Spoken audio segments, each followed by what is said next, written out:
bukan pejuat, pelayan toko satpam di Jogja waktu itu belajar bahasa Inggris karena mereka banyak turis di situ.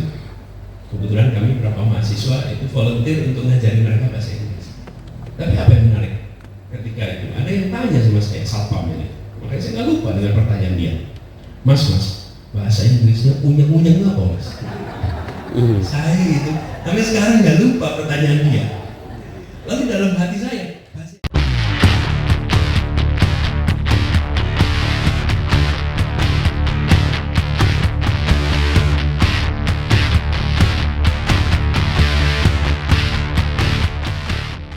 tidak ada sedikit pun perasaan ada masalah terkait dengan mana yang ditonjolkan, ada. Dan kemampuan untuk menjadikan bahasa persatuan itu sebagai sebuah kesepakatan itu saya rasa dahsyat. Nah yang menarik, bahasa yang dipilih oleh Kongres Pemuda itu, ya kita semua tahu, bukan bahasa yang secara jumlah pengguna paling banyak. Secara jumlah pengguna pasti bahasa Jawa, nomor 2 bahasa Sunda. Tapi tokoh-tokoh yang hadir menyepakati menggunakan bahasa Melayu, dan ini adalah kontribusi terbesar dalam masyarakat Indonesia bagaimana Melayu menjadi perekat. Kalau disebut itu lemnya kebangsaan kita. Lemnya apa? Lemnya itu adalah bahasa persatuan, dan itu dari bahasa Melayu yang kemudian kita sebut menjadi bahasa Indonesia. Jadi ketika diputuskan, saya kadang-kadang membayangkan kalau utusan Jom Java pulang ke kampungnya, terus ditanya di kampungnya, Mas, dia ceritanya kok orang milih bahasa Jawa, gimana itu jawabnya coba? Kok panjenengan tidak mengusahakan bahasa kita menjadi bahasa persatuan? Yang pulang ke Sunda kira-kira begitu.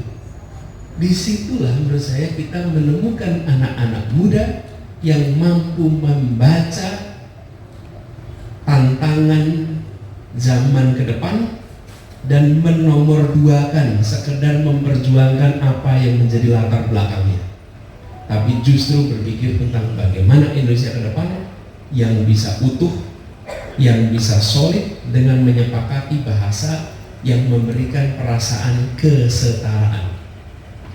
Kata kunci dalam bahasa Melayu ini adalah kata kesetaraan, karena di dalam bahasa-bahasa yang lain itu ada stratifikasi yang kenyataannya memang begitu, tapi di dalam bahasa Melayu perasaan kesetaraan ini ada. Dan yang menarik, ini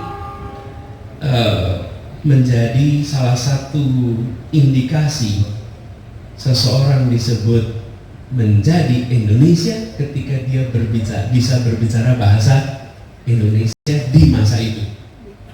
Saya pernah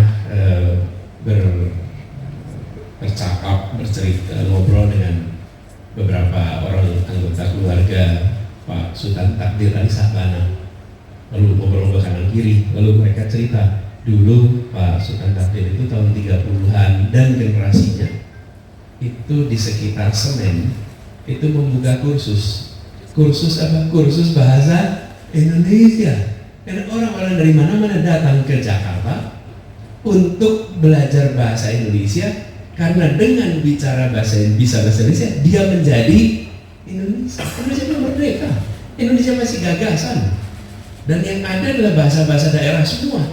Tapi kemudian orang belajar bahasa Indonesia. Nah, ini adalah contoh sekalian bagaimana Republik ini sesungguhnya, bangsa ini itu dibangun dengan gagasan.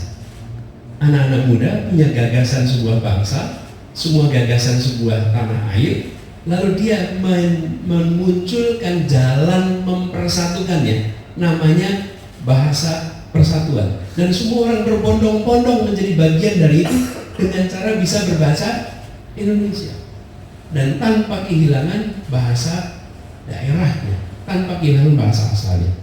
Dan sekarang dengan adanya bahasa ini, maka tidak perlu lagi kita khawatir yang disebut sebagai hilang dalam penerjemahan. Kita punya kesepakatan ketika diterjemahkan kalimatnya belum tentu setara, belum tentu sama. Dan hari ini kita punya kemampuan untuk bisa mendapatkan cerita dari tanah Papua, cerita dari Aceh, cerita dari Riau, cerita dari Arakan, cerita-cerita daerah dalam bahasa Indonesia yang membuat kita punya pemahaman yang lebih baik tentang bangsa kita sendiri. Jadi bahasa Indonesia ini benar-benar menjadi simbol persatuan, simbol kesamaan, simbol perasaan kesetaraan. Bahkan saya menemukan di beberapa kasus, kami waktu itu mengirimkan guru-guru ke pelosok tanah air lewat program Indonesia Mengajar. Itu ada beberapa kabupaten yang dalam satu kabupaten ada 2 dan 3 bahasa dalam satu kabupaten. Dan kalau saja mereka tidak memiliki bahasa Indonesia, bisa dibayangkan ini proses pengajaran milih pakai bahasa yang mana di kabupaten ini. Karena kenyataannya ada 2-3 bahasa dalam kabupaten ini. Ini sebuah terobosan yang tadi saya katakan tidak boleh kita anggap sebagai enteng, sepele. Karena itu kalau kita membicarakan Sumpah Pemuda, berbicara tentang persatuan, maka kata kuncinya adalah bahasa Indonesia. Dan bahasa Indonesia inilah yang kemudian kita harus sampaikan lagi-lagi. Terima kasih karena Melayu telah menghasilkan sebuah bahasa yang kita rasakan sebagai pengikat. Lalu kita menyadari bahasa Melayu itu indah, tapi karena indah juga cenderung gemulai, cenderung melambai, cenderung penuh dengan nuansa lembut, nuansa makna. Lalu kita ketemu tahun 40-an orang kayak Khairil Anwar yang membuat bahasa Indonesia ini berotot, bahasanya bagian berurat, karena dia pilih diksi-diksi yang kokoh, diksi-diksi yang menggugah. Dan itu sesuatu yang baru menurut saya. Itu kontribusi Khairil Anwar yang luar biasa, membuat bahasa kita menjadi bahasa yang punya tenaga, bahasa yang punya otot, berurat. Dan kemudian bahasa kita ini tumbuh, berkembang. Sastrawan, penyair, wartawan itu memperkaya bahasa kita. Nah, sekarang pertanyaannya kemudian sudah 95 tahun kita sepakati, bagaimana situasi hari ini dan ke depan? Apakah bahasa Indonesia kita akan tetap seperti ini saja? Kita harus membuat bahasa Indonesia ini menjadi bahasa yang populer, bahasa yang menarik di dunia, bahasa yang orang dunia itu akan melihatnya sebagai salah satu bahasa yang luar biasa, digunakan oleh penduduk negara keempat terbesar di dunia. Jadi kalau kita bicara tentang bahasa, ya kita salah satu pengguna bahasa terbesar di dunia adalah bahasa Indonesia karena jumlah penduduk kita. Nah, ini PR tersendiri. Saya melihat untuk ini kita harus melakukan 2 hal. Satu, introspeksi, kenapa kita belum seperti itu. Yang kedua, refleksi apa yang harus kita kerjakan ke depan. Nah, yang terkait introspeksi, ini kami cek kemarin di KBBI edisi kelima. Jumlah lema bahasa Indonesia hari ini itu 110.000. Ini pun sebagian dari penambahan di beberapa tahun terakhir ini. Saat kami dapat amanat sebagai Mendikbud, saya coba refleksikan. Kemarin saya cari lagi datanya.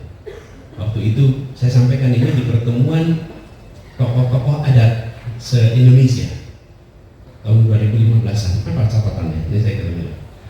Di tahun 53, Kamus Bahasa Indonesia pertama itu ada 23.000 kosakata.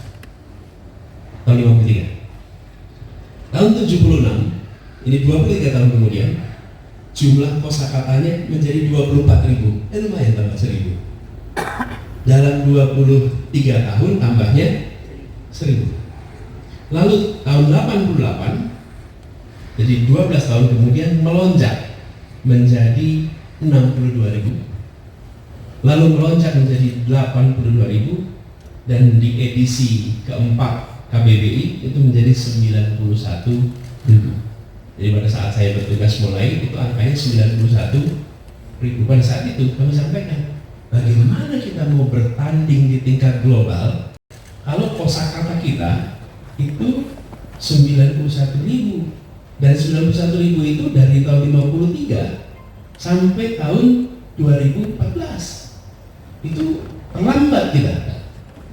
Sebagai perbandingan, bahasa Jepang itu kosakatanya 250.000, bahasa Jerman 350.000 kosakatanya, bahasa Mandarin 500.000, bahasa Inggris 1 juta, dengan penambahan kosakata per tahun 7.000 kata. Ya adopsi dari mana-mana. Dari bahasa Indonesia diadopsi, kampung, amok, diadopsi itu semua. 7.000 kata per tahun ditambah. Dan di bahasa Arab, 12 juta kosakata. Coba ini, kita 90-an, nih sekarang kita udah 110, ini 250. Jadi ketika kita berbicara menempatkan bahasa Indonesia di dalam percaturan global, itu kita harus menambah lema kita, menambah kosakata kita. Tidak cukup hanya dengan 90.000, lalu kita 110.000, kita bilang pada dunia, mari kita tawarkan ini sebagai bahasa internasional. Harus kita perkaya. Ini introspeksinya. Dari mana memperkayanya? Nah, di sini kehebatan Indonesia. Kita punya lebih dari 700 bahasa lokal. Bila bahasa lokal itu terus-menerus diperkaya, maka kita akan punya spektrum diksi yang lengkap. Saya beri contoh, dalam bahasa Arab untuk mengatakan cinta itu ada 23 kata. Bahasa Sunda, kalau kita bilang jatuh, ada lebih dari 20 kata jatuh itu. Tergantung arah jatuhnya, sebab jatuhnya, betul kan? Kedalaman jatuhnya. Itu bahasa Jawa juga begitu. Bahasa Jawa kalau jatuh apalagi Pak? Keceluguk. Baru bilang keceluguk, beritahu arahnya kemana tuh kalau keceluguk? Ke depan. Betul kan? Kejengkang, arahnya mana? Pasti belakang, nggak mungkin kejengkang ke depan. Tapi kalau kita pakai bahasa Indonesia, kita harus mengatakan jatuh ke depan. Kalau pakai bahasa Indonesia harus bilang jatuh ke belakang. Kekayaan di dalam bahasa daerah ini yang menurut hemat kami sekarang harus kita dorong untuk masuk ke dalam bahasa Indonesia. Jadi kira-kira kalau nanti kita dapat aman melakukan perubahan, maka salah satu perubahannya adalah memperkaya bahasa Indonesia sehingga menjadi bahasa yang punya daya jelas yang dahsyat karena diksinya terus berkembang. Saya pernah merasakan itu ketika saya tugas waktu saya kuliah ini, waktu saya kuliah di Jogja, saya ngajar pelayan toko satpam di Jogja. Waktu itu belajar bahasa Inggris karena mereka banyak turis di situ. Kebetulan kami beberapa mahasiswa itu volunteer untuk ngajari mereka bahasa Inggris. Tapi apa yang menarik ketika itu ada yang tanya sama saya, satpam ini, makanya saya nggak lupa dengan pertanyaan dia, mas bahasa Inggrisnya unyeng-unyeng apa mas? Saya gitu, tapi sekarang nggak lupa pertanyaan dia. Lalu dalam hati saya, bahasa Indonesia apa yang unyeng-unyeng itu? Jangankan bahasa Inggris, bahasa Indonesia-nya unyeng-unyeng. Coba, apa coba unyeng-unyeng itu? Nah kita dikunci pikiran kita dengan kalimat apa? Menggunakan bahasa Indonesia yang baik dan benar.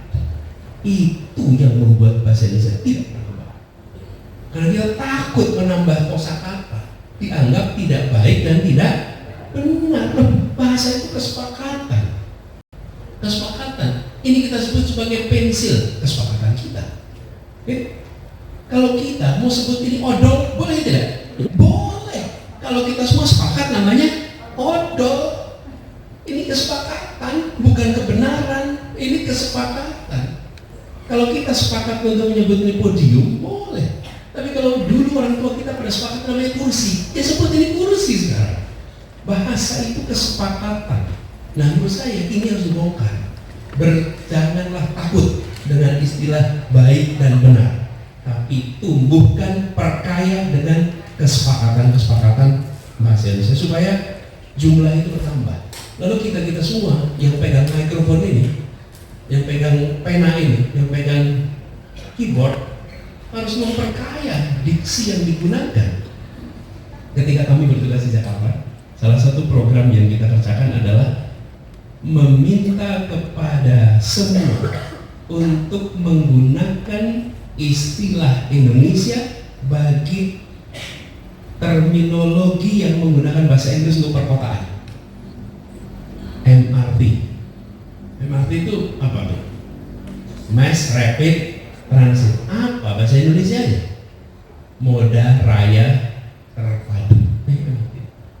Sekarang namanya itu Moda Raya Terpadu. Kemudian keretanya namanya apa? Ratangga. Bapak Ibu kalau lihat MRT punya ratangga itu. Dan itu adalah bikinan kita, didaftarkan ke Kemdikbud, Badan Bahasa. Lalu sistem transportasi, Jaklingko namanya. Lingko itu mana? Lingko dari kosakata dari Manggarai, yang kemudian sistem persawahan, distribusi air yang bentuknya seperti laba-laba, jari laba-laba, dan itu namanya lingko. Dan sistem transportasi Jakarta seperti laba-laba, jadi kasih nama Jaklingko, Jakarta Lingko. Kita ingin, dan itu proses pergantian itu nggak mudah, karena kita sudah terbiasa menggunakan terminologi bahasa asing untuk kita. Bahkan, Bapak Ibu sekalian, tsunami, Bapak Ibu. Tsunami itu bahasa dari mana? Kata tsunami. Jepang lah. Di Aceh ada museum tsunami. Pertanyaannya, ada nggak kata itu dari bahasa Aceh? Ada. Namanya smong. Bagaimana di Aceh kita membuat sebuah museum meminjam bahasa Jepang sebagai museum peristiwa di 2004 yang sebenarnya kita bisa sebut istilahnya Museum Smong Indonesia. Hanya daerah yang pernah merasakan smong yang akan menyebut smong. Ya daerah lain nggak punya kosakata itu karena dia tidak punya pengalaman atas peristiwa itu smong, bukan tsunami. Nah, kami melihat ini perlu kita dorong sama-sama, para penulis, para tokoh politik, para wartawan, orang-orang yang pada pegang mikrofon itu memperkaya bahasa Indonesia dengan kalimat-kalimat yang membuat orang bertanya, ini apa ini? Di era Kiwari ini gawai menjadi kebutuhan pokok. Kiwari apa? Bahasa Sunda di dalam Kiwari apa? Sekarang. Era kontemporer ini, era kontemporer itu kalau bahasa Sunda namanya Kiwari. Jadi kita nggak perlu mengatakan di era kontemporer gadget kebutuhan pokok. Bukan. Di era Kiwari ini gawai menjadi kebutuhan. Nah ini menurut saya kita harus dorong terus salah satu usaha. Di sisi lain kita reflektif ke depan. Ini hari ini saya dengar usulan dari Mbak Oki Madasari dalam kongres atau seminar ya. Nanti Ramadan bisa cerita Mbak Oki. Saya lihat ininya apa note-nya Oki tadi. Mbak Oki, apa yang dikatakan? Dia mengatakan ada beberapa strategi membuat bahasa Indonesia menjadi global. Ini saya kutip aja di sini. Ini bukan dari saya, ini, tapi idenya menarik. Promosi bahasa Indonesia melalui karya seni, musik, penerjemahan sastra, yang ini akan membuat bahasa Indonesia ekspos internasional. Dan kalau mau menerjemahkan, ambil bahasa yang penetrasinya kuat. Kalau penetrasi global, maka gunakan bahasa Jerman. Terjemahkan ke bahasa Jerman itu akan bergulir jauh lebih cepat daripada bahasa Inggris. Karena itulah bahasa literatur masuk ke bahasa Jerman. Kemudian, ini contoh. Kemudian pengajaran bahasa Indonesia pada penutur asing, pusat-pusat studi yang sudah ada di luar negeri. Kemudian yang tidak kalah menarik nih, mengajak pelajar-pelajar asing datang ke Indonesia, tinggal di Indonesia, menjadi duta, dan kalau pulang sampai kapanpun mereka bisa berbicara bahasa Indonesia. Ini kita harus dorong lebih jauh. Dan ada usulan menarik, mengembalikan peraturan kewajiban bertutur bahasa Indonesia bagi semua orang asing yang bekerja di Indonesia. Sehingga kalau Anda bekerja di sini, Anda harus bisa berbicara bahasa Indonesia. Belajar harus. Dan ini memperkaya mereka juga. Kalau mereka datang kemana saja bisa pakai bahasa Indonesia. Walaupun sekarang kita punya gawai yang bisa menerjemahkan, kita kemana saja bisa pakai alat penerjemah ini yang kemudian bisa menerjemahkan. Tapi menurut saya ini ada usulan yang disampaikan Pak Oki ini menarik, ini sejalan dengan apa yang kita cita-citakan. Jadi satu sisi kita memperkaya bahasa Indonesia, di sisi lain kita menjangkau audiens yang lebih luas, sehingga kita memperingati momen Sumpah Pemuda ini bukan hanya dengan menengok ke belakang, mensyukuri kehebatan para pemuda masa itu, mengagumi mereka, tapi yang tidak kalah penting adalah kita menengok ke depan dan melihat apa yang bisa kita lakukan agar bekal bahasa Indonesia ini menjadi bahasa yang makin punya daya jelas, makin punya daya jangkau, dan membuat kita semua sebagai penuturnya makin bangga menggunakan bahasa Indonesia. Itu PR yang kita miliki hari ini. Dan saya bersyukur malam hari ini menjadi salah satu pegangan bagi kita, karena kita ingin persatuan yang kita miliki ini benar-benar kita bisa rawat ke depan, dan bahasa ini menjadi luar biasa bagi khususnya masyarakat Melayu. Sampai kapanpun, dan Indonesia umurnya infinite, umurnya itu tidak. Nah ini salah satu harus cari kosakatanya nih, infinite. Infinite apa itu?